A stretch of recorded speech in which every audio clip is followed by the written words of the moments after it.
Welcome to my channel Tech Bar. Today, you'll learn how to change the language in Instagram in just a few easy steps. Changing the language can make it easier for you to use the app. Instagram supports many languages, so you can choose the one that suits you best.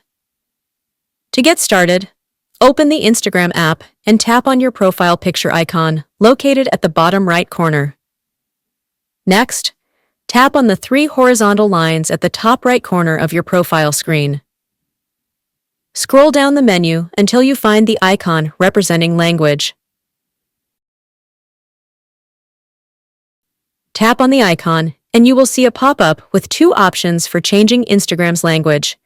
If you continue, it will take you to your phone's settings, where you can select your preferred language.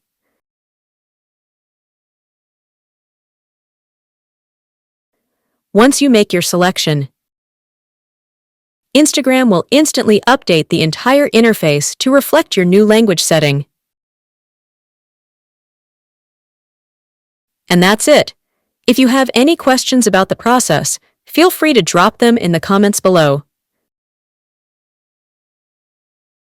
If this video helped you, be sure to give it a big thumbs up and subscribe for more helpful tutorials like this one. Thanks for watching and have a great day!